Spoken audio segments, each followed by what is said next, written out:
Alors c'est quoi la filière des bioplastiques? Eh bien, la filière, c'est d'abord l'agricole, le domaine agricole. Pourquoi le domaine agricole? Eh bien tout simplement parce qu'on utilise des matériaux renouvelables. Et là, en l'occurrence, nous utilisons soit du maïs, du blé également, mais aussi de la fécule de pommes de terre, parfois même de l'huile. Et toutes ces matières premières renouvelables en fait, nous permettent de faire des résines plastiques et ensuite donner toute une quantité de produits différents, d'objets différents en plastique, au même titre que le plastique traditionnel. Les bioplastiques, en fait, on les cantonne dans des utilisations qui sont vouées à aller vers le compostage, vouées à aller vers une valorisation organique.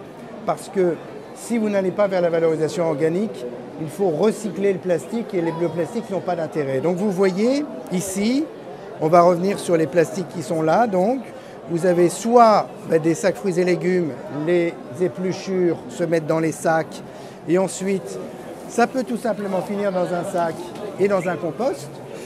Vous avez des produits qui sont directement liés à la cuisine. Là vous avez des pailles qui sont utilisées. Tout ça c'est la partie en fait nourriture rapide ou pique-nique qui est tout à fait viable, avec effectivement des choses qui sont très intéressantes comme ceci, où vous avez à l'intérieur le café qui est très bon pour le compost et la partie extérieure qui va se biodégrader en même temps que le café. Et puis vous avez des emballages possibles. Alors ça évidemment c'est pas pour être composté, mais ça a une cohérence parce que c'est du papier, c'est une cohérence d'ensemble. C'est important que les bioplastiques soient cohérents.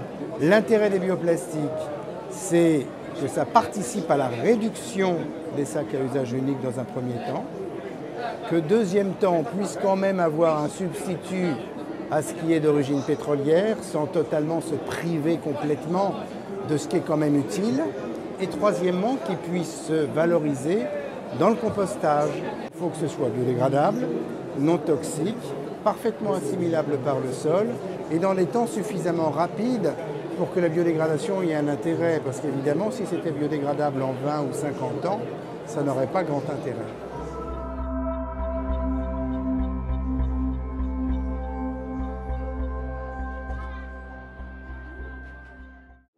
Alors, les bénéfices du bioplastique pour la technologie de l'impression 3D sont grands, puisqu'effectivement, c'est une technologie qui vise à faire des prototypes.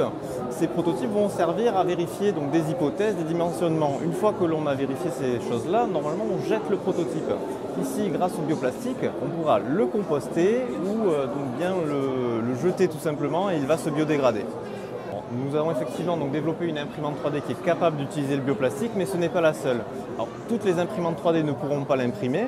Maintenant, la grande majorité des imprimantes 3D qui ont un réglage de température permettront d'utiliser ce polymère-là, puisqu'effectivement, c'est un thermoplastique comme un autre, qui a des propriétés très proches de plastiques plus industriels, comme le polyactide acide par exemple.